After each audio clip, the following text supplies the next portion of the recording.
Olá, irmãos, a paz do Senhor Jesus Cristo. Quem vos fala aqui é o pastor Edson Ramos. Eu queria deixar uma palavra de reflexão aos irmãos, como sempre temos deixado uma palavra de Deus.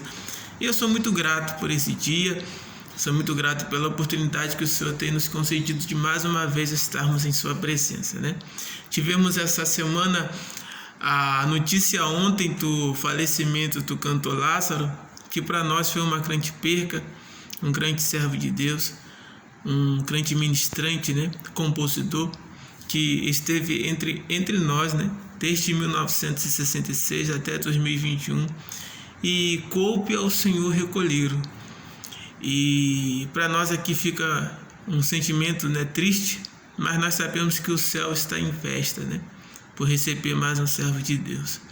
Eu sou muito grato a Deus pela vida do cantor Lázaro. Eu sou grato a Deus demais. E poucos são os que realmente adoram a Deus em espírito e em verdade, né? Como está lá em João 4:23, que os verdadeiros adoradores adorarão o Pai em espírito e em verdade. Eu quero aqui orar ao Senhor, né? Clamar ao Senhor nesse momento, e quero deixar uma palavra de reflexão, né? Vamos orar ao Senhor? Senhor Jesus Cristo, eu quero te agradecer por mais uma oportunidade de estarmos em tua presença. Nos abençoe na tua palavra e aquilo que o Senhor vai te trazer aos nossos corações, em nome de Jesus Cristo. Amém. Eu estou aqui nesse momento, irmão, para ministrar o seguinte tema: um avivamento moral. Esse tema está baseado ali em Salmo capítulo 51, versículo 10, a qual Davi, após reconhecer o seu erro, né, o seu pecado com Betseba, ele vai escrever diversos salmos, mas dois grandes salmos primordiais para o reconhecimento, o arrependimento de Davi pelo seu pecado de adultério foi o Salmo 32 e o Salmo 51. E um dos versículos mais importantes que eu tenho comigo, que eu gosto demais, é o Salmo 51, versículo 10. O salmista, ele se encontra de uma forma triste, né? E ele fala, ele clama: cria em mim, ó Deus, um coração puro, e renova em mim um espírito inabalável. Nesse momento, Davi vai nos mostrar duas qualidades de um avivamento moral. Davi é aquele jovem que foi escolhido por Deus. Deus aparece a Samuel após Samuel estar orando pelo rei Saul. Lá em 1 Samuel capítulo 15, Samuel, ele se sente triste porque o povo havia rejeitado ele, né? Samuel foi o último juiz que a nação de Israel teve. Para quem não sabe, a nação de Israel teve mais de 40 juízes, né? E foi governada pelos juízes há aproximadamente 300 anos. E o último juiz a governar a nação de Israel foi Samuel, né? E na época dos juízes governando a nação de Israel e as tribos, era esse reino, o reino da teocracia. O que significa teocracia? É onde Deus governava, né? O governo via supremamente de Deus. Mas mesmo assim, na época dos juízes, ainda havia tribos que faziam conforme o seu coração, conforme a sua vontade. E Deus apareceu a Samuel em um período na vida de Samuel que para ele foi triste. Ele pensou que o povo havia rejeitado ele. Samuel pensou que o povo não queria ele mais para ser juiz, para governar o povo. E Deus aparece a Samuel em 1 Samuel 15 e diz assim: não fique triste porque o povo não te rejeitou, o povo rejeitou a mim, né? Não fique triste. E aí Deus fala para Samuel: olha, não chores por Saul, não chores por Saul, não chores, porque eu tenho achado um que é segundo o meu coração. E ali Deus trouxe a Samuel orientações para se aproximar à casa de Jessé, porque até mesmo Samuel estava preocupado como chegaria lá, né? Como ele chegaria na cidade de Belém sem que causasse alvoroço, porque Samuel era um grande profeta, né? Os juízes daquela cidade, os anciões daquela cidade tinham um grande temor e respeito a Samuel, e sabia que todas as vezes que Samuel ia de encontro às cidades de Ramá, Belém, Gileade, ele ia para julgar, ele ia com uma sentença de Deus. Por isso que os administradores daquela cidade ficavam apavorados com a presença de Samuel. E quando Samuel diz no capítulo 16, o que direi? E Deus fala, olha, fala a eles, fala aos anciões e os administradores da cidade que tu veio em sacrifício, você veio sacrificar. E foi o que Samuel fez. Ele foi à casa de Jessé, e chegando na casa de Jessé, ele revela a Jessé o segredo, o porquê que ele estava ali. E Jessé apresenta os seus filhos, mas nenhum deles Deus escolheu. E de repente Samuel pergunta, você tem mais algum? E aí Jessé fala, temos mais um sim, mas ele está apacentando ovelha, está lá no campo. Irmão, segundo a história, né, judaica, Davi era filho de uma mulher chamada Naás. Jessé, ele teve um segundo casamento, porque a sua primeira esposa havia falecido, morrido. E a história judaica vai falar que os seus 3 primeiros filhos primogênitos eram do seu primeiro casamento. Naquela época, Jessé era o único pai em Israel que tinha 3 filhos na guerra, guerreando pela nação, que era uma honra para ele.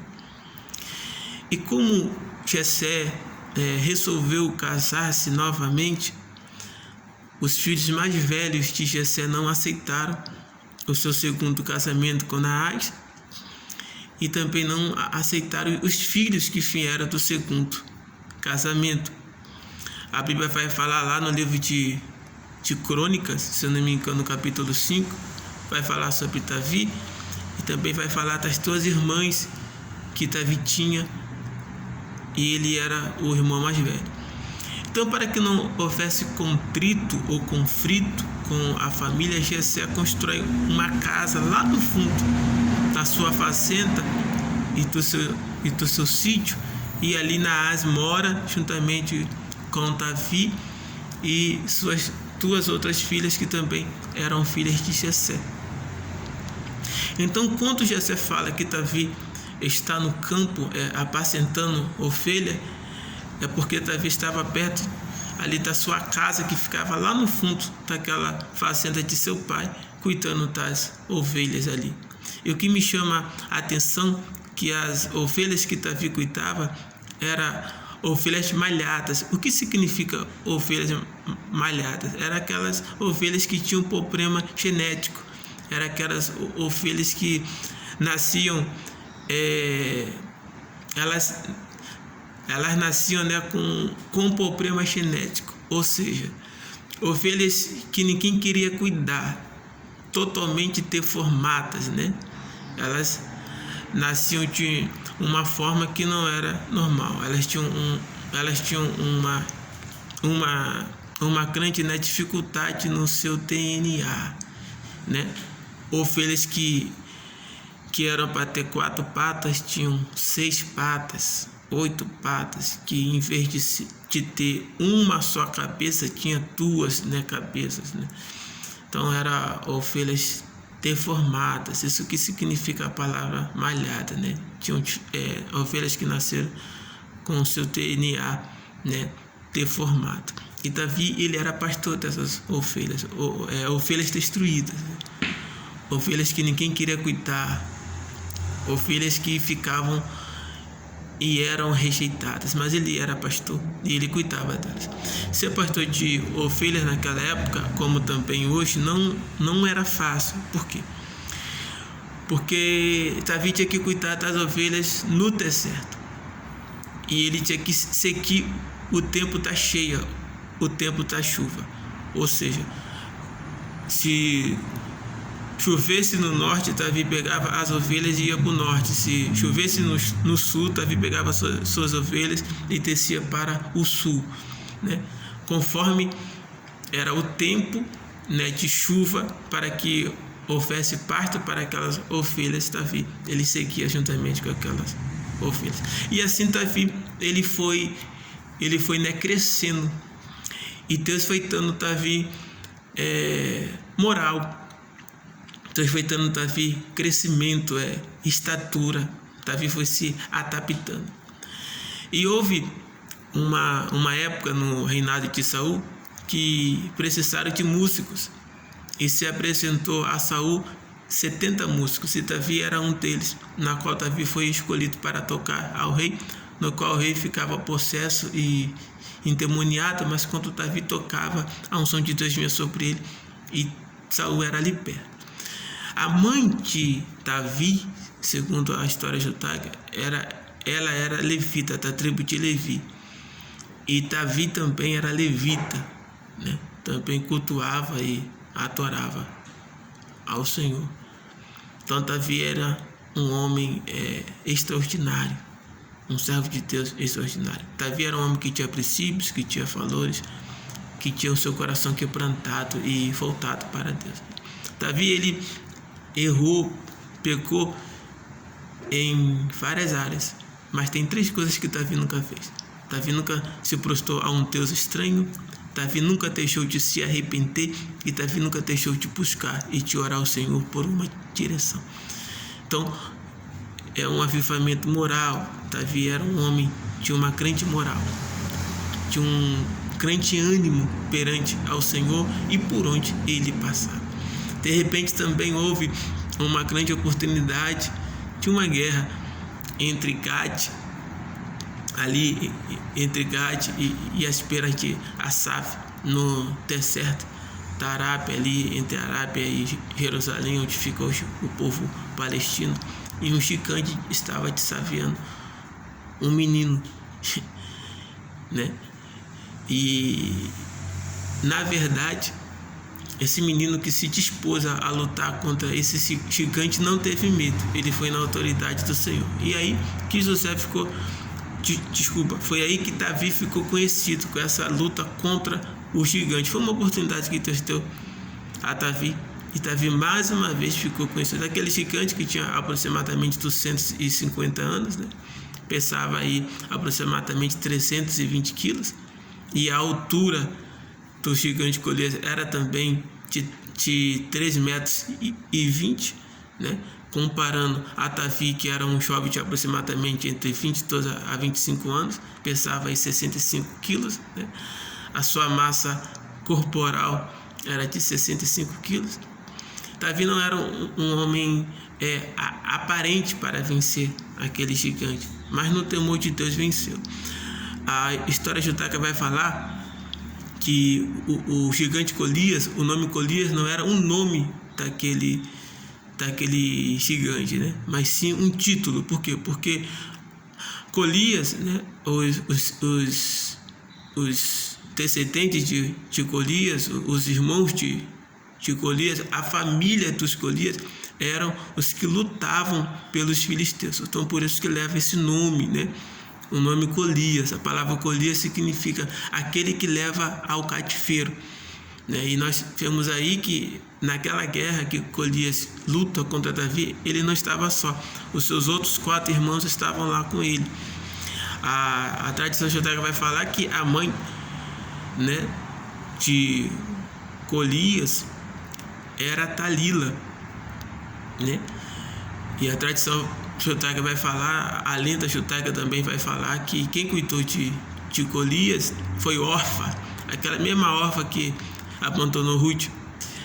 E a tradição judaica também vai falar que o pai de Golias se chamava Sicossi, né? E Golias tinha 4 irmãos. Foi por isso que Davi pegou 4 pedras, porque o objetivo de Davi era matar não só Golias, mas os seus 4 irmãos. Se você quer saber um pouco mais sobre os irmãos de Golias, eles vão aparecer lá em 2 Samuel capítulo 21. Leia o capítulo 21 de 2 Samuel, que você vai ver ali no versículo 15 que Davi quase que foi morto pelo irmão de Golias, que também tinha o nome de Golias, né? Mas o soldado de Davi livrou Davi e quartou Davi.